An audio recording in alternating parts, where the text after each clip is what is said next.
Welcome, Stuart, to our Leaders Who Care video series. Thank you. Delighted to be there with you. No, I'm super excited and proud, and because of all you do and already the relationship that we've had with you and self-help and Fifth Element and the great stuff you're doing. So there's no way I could have this series without having you guys included. So I'm really happy that you are participating. It's my pleasure to be here with you, and just recently meeting Fifth Element and some good news and the works that they are doing, you are doing. I learned early on in my career that, there are lots of resources out there. When you connect with the best of them, it makes for good things to happen. So we were delighted to be identified and to be doing this work together with you. You kind of reminded me right there about Johnny Carson and Jay Leno or Johnny Carson, or both of them, who knows, with Robin Williams. And they used to say, all I had to do was say, "Hi, Robin," and it was over. And he just took it over from there. So I wanted to see how Robin you were going to get. But do me a favor, can you semi-formally introduce yourself, a little bit about your background, and then we can chat more? Sure, happy to. Stuart Kaplan, I'm the CEO of Self-Help Community Services. It's a large health and human service agency in New York City, serving the city as well as Long Island and the metro New York area. We primarily provide services to older adults, and our purpose is to bring independence and dignity to people who are living at home. So all of our clients are in non-institutional settings. We provide services from home care services to social work services to affordable housing. And in all, we're serving about 20,000 clients around the metro New York area.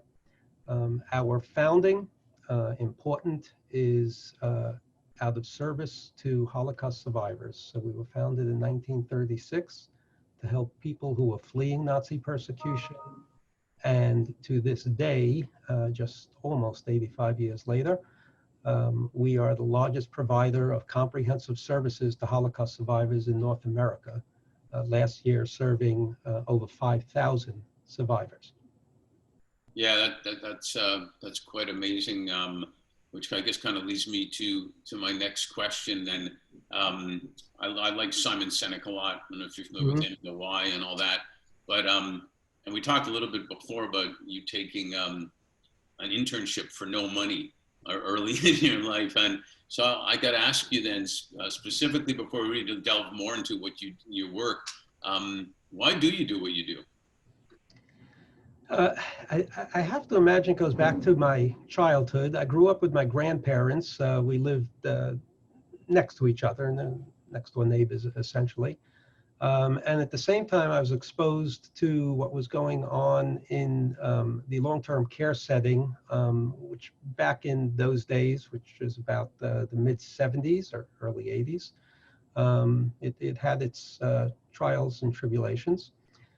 I had just completed undergraduate work and was going for my MBA, and didn't think I was right for going into the, quote, business community, and really wanted to do something in the caring professions, the human services professions, but had an acumen for business. And so my MBA came out in healthcare administration at Baruch College, City of New York.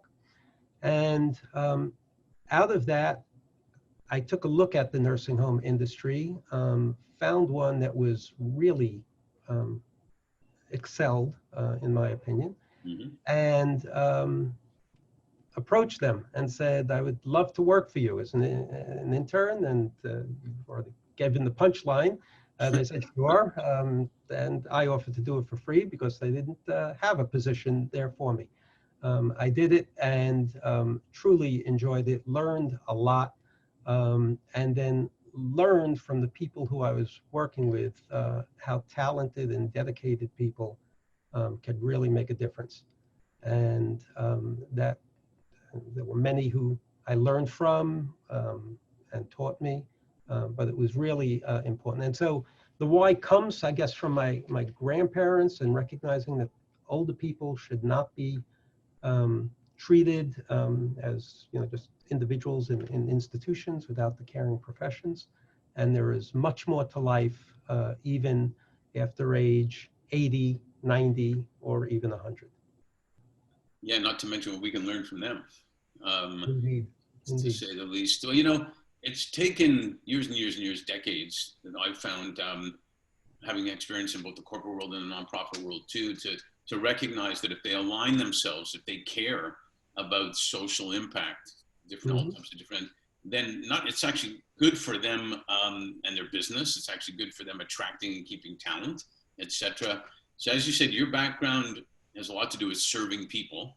As you said, from Baruch College to leadership in business, health administration, etc., and community. So share with us your thoughts on the impact that happens when you do have partnerships from leaders who care, like we talked about Starbucks and Some Good News, Direct Relief, I believe, was involved, and this amazing company that I know pretty well called Fifth Element Group. Share with us what that looked like for you, working with leaders that had purpose. Well, I mean, throughout my career, when you're in the not-for-profit world, and self-help is a nonprofit, you realize that there are many resources out there and people who want to help but don't know how to help. And so part of the leadership role, if you will, of a nonprofit is to understand, identify those resources, and then figure out how there is a proverbial win-win. How is it good for others and how is it good for you? And when you work with the companies such as you just mentioned, Some Good News and Starbucks Foundation, they're there for the right reason. They understand that assistance is needed. They understand that there are populations that are underserved, that are in need of help, and that there are organizations like self-help that can help to make that match for the benefit of an underprivileged or underserved population.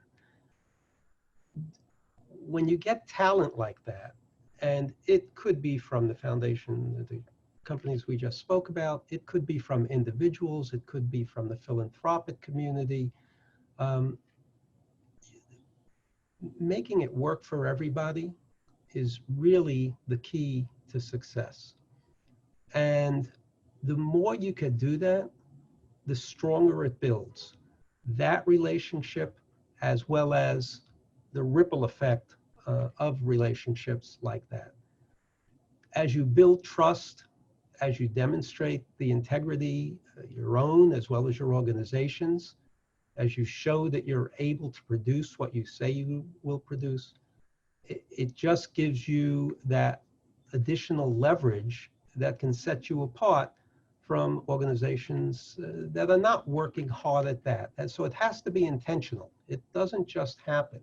I mean, the organizations are out there, the self-helps are out there, and the Some Good News foundations are out there, but you have to be intentional about bringing them together. Yeah, it's interesting. I saw this documentary recently. I don't know if you've seen it yet, called The Corporation. And I don't think I have. I'd recommend that. Corporation started as a public trust entity that was not allowed to acquire other companies and had a certain reason. And the documentary goes through what's happened to corporations and who's accountable, basically. And I think what we're finding is, and that's why we should do what we do actually, is that the leaders who care are actually more following that old way of doing it, because they do get a good ROI on their marketing dollars, but they also get a good, what we call ROV, return of value, on what they do. And they make a difference in the community, which kind of leads me to my next point. And I think I mentioned this to you. There's a book, I'm sure you must have read it, The Search for Meaning, by Frankl. And he talks about finding meaning. This is a real simplification, finding a meaning in everything, even suffering. It's an amazing, amazing book.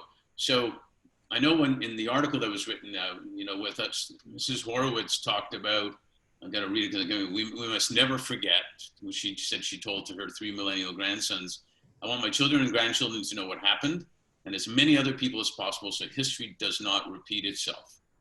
We all agree with that for sure.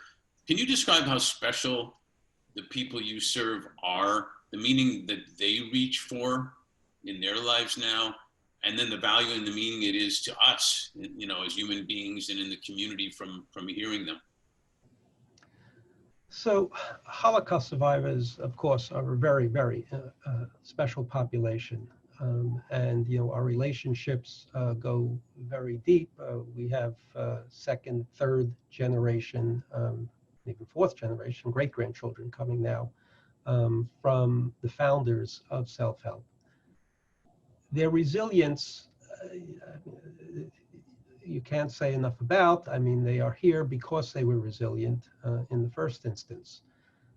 Today, we take our present situation with the pandemic, our staff, our social workers, our caregivers, are reaching out to Holocaust survivors.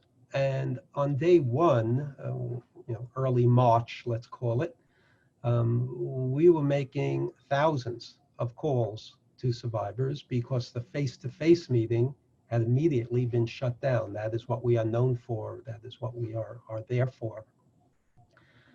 And yet, resoundingly, staff came back within week one to say, we've made all these calls. We're talking with, our clients. They're saying, don't worry, honey. I'll be okay. This is not as bad as what I went through. Right. And with a smile and a little bit of a smirk on their face, they're saying, I'll be okay. And so you said before, who gives back? Are we getting from our clients, or our clients getting from us? Our staff gets tremendous value, compassion from survivors. We have many ways that survivors have been able to continue to tell their story or bear witness.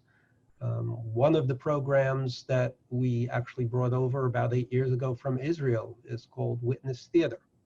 And it's an intergenerational program with high school students and survivors who meet with social workers and drama therapists over the course of a school year, telling their stories to the students. And the transformation and bonding that goes on over the course of those weekly meetings during the school term is remarkable, so remarkable that we then captured them in a documentary, which was recently shown on PBS and in film festivals around the country. So survivors do want to tell their story, but they want to tell it in a way that really is educational and can be useful. So they talk about the times we all are going through now, and yet they remember the times that were so much more difficult than what we're going through now. So every a crisis is relative, Mark. I mean, that's something that I have come to learn just in these last 7 or 8 months.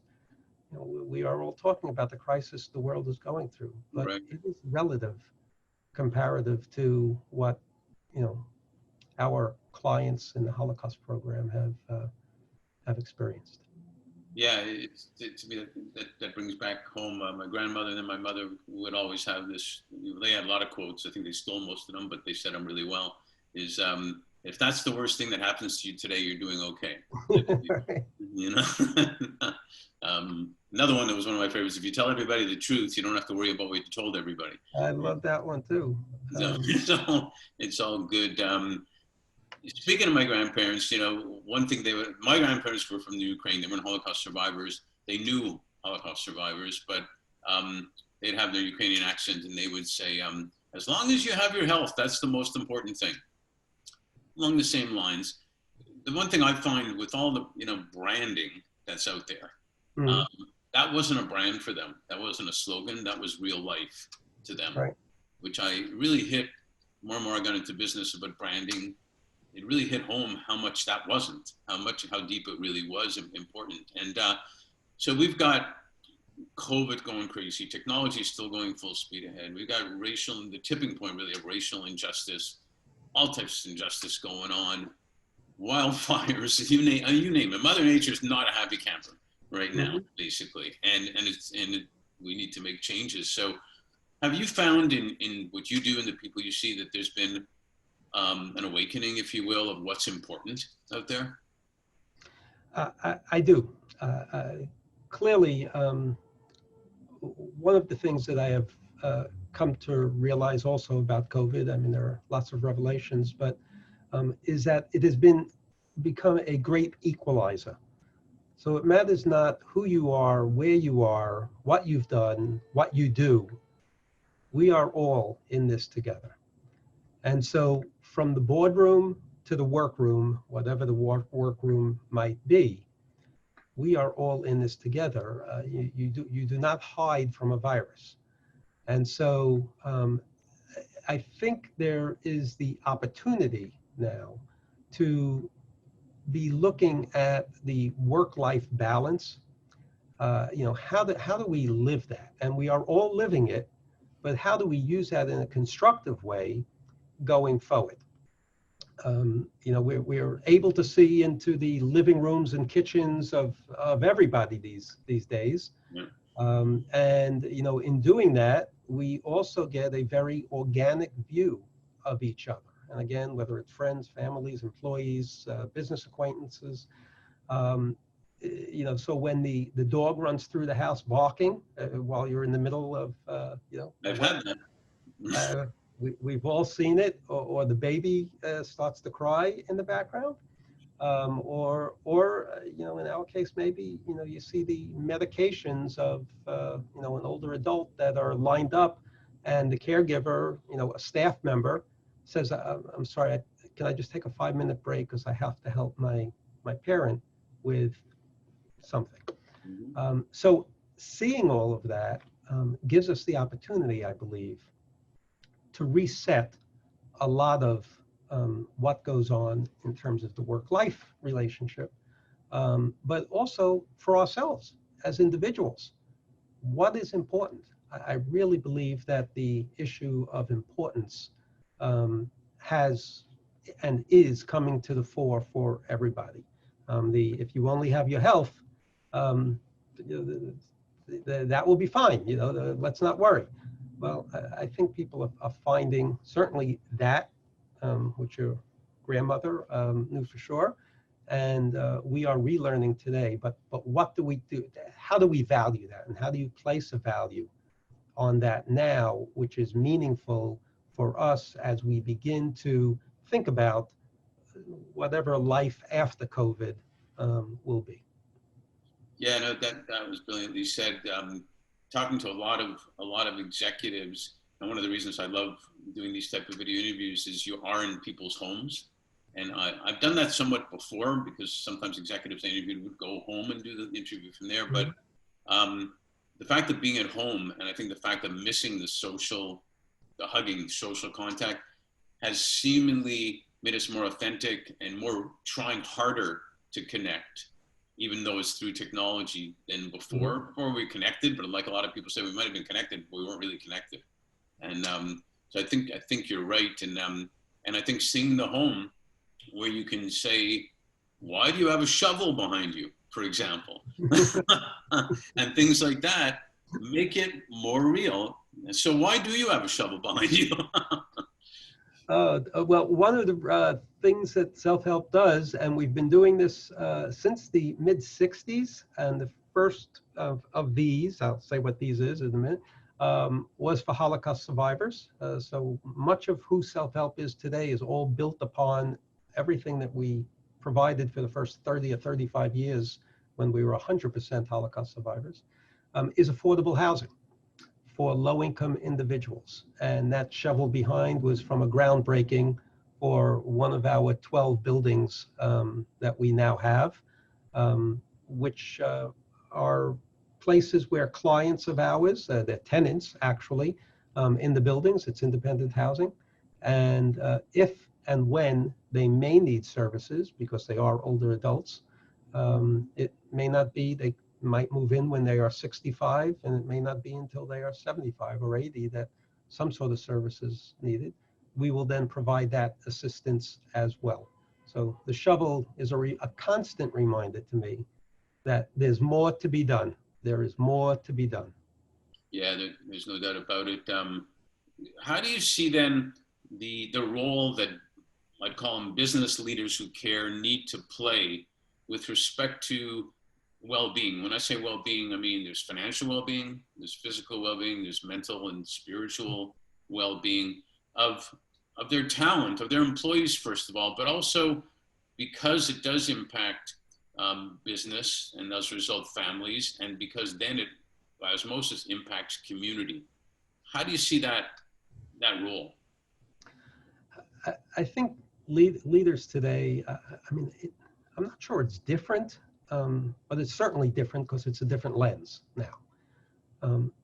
But to use all of your talents, to use your human skills. I mean, when I learned, about business administration, they didn't teach you a lot. There was organizational dynamics and, the things around human resources, but they didn't teach you a lot about the value of building trusting relationships at all levels of staff. Demonstrating that you are open to hearing about a panoply of issues. And I believe leaders today have that opportunity more so than ever because of that great equalizer effect. People are more open to sharing because when you have exchanges with staff or colleagues, the first question now, it used to be, how are you? And everybody would say, oh, good, thank you. Every time I hear that now, I say, wait a minute. I say, that is an important statement you just made. Mm-hmm. That is an important stuff. Okay is in this world that got knocked up several levels. Okay is good.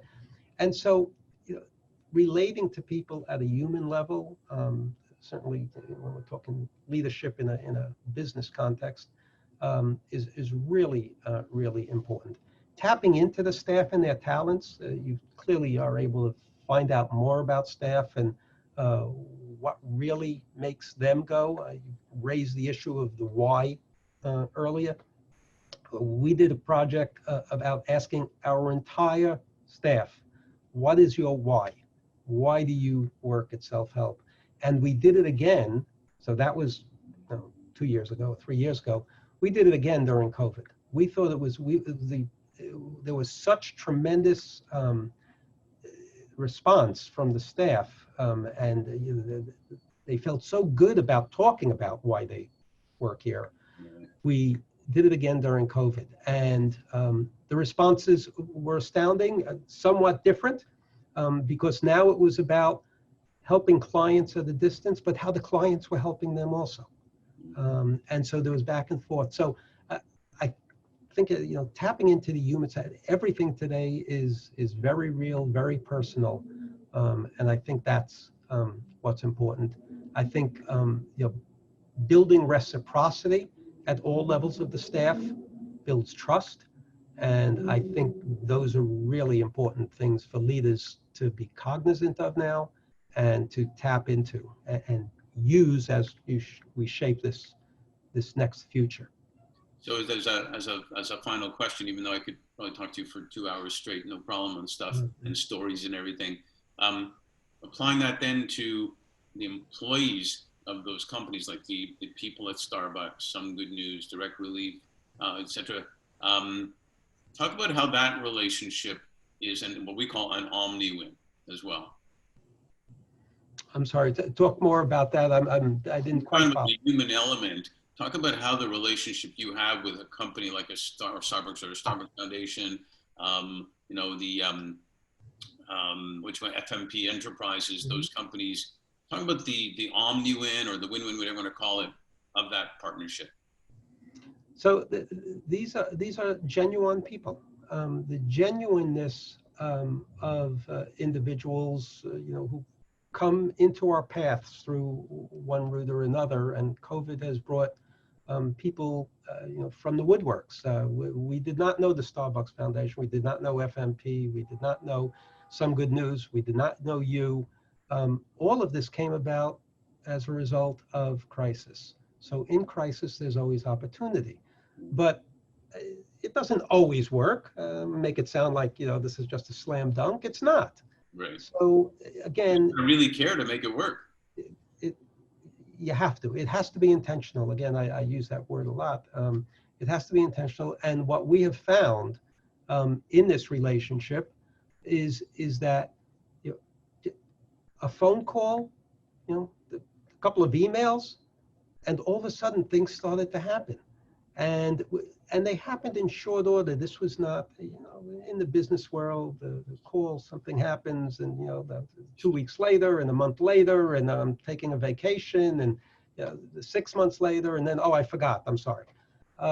This all happened in a matter of 2 weeks, 3 weeks. I mean, the whole turnaround, which meant the delivery of PPE equipment for 2,000 essential care workers that Self-Help has, delivered to our offices, some of it hand-delivered by the very staff that you are referring to. I mean, others clearly were involved because this was pallets of PPE, face masks and gloves and cleanser.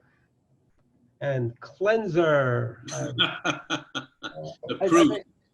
True, this is remarkable, just remarkable. And so, when people are doing things from their hearts, I always say, passion gives you reserve energy, or brings out your reserve energy. And everybody that you've referred to, in this group that has found self-help, adopted self-help, we appreciate it so much. Really, they are working on reserve energy, and our staff here also were energized by the relationship. So can't thank you enough, can't thank the groups enough.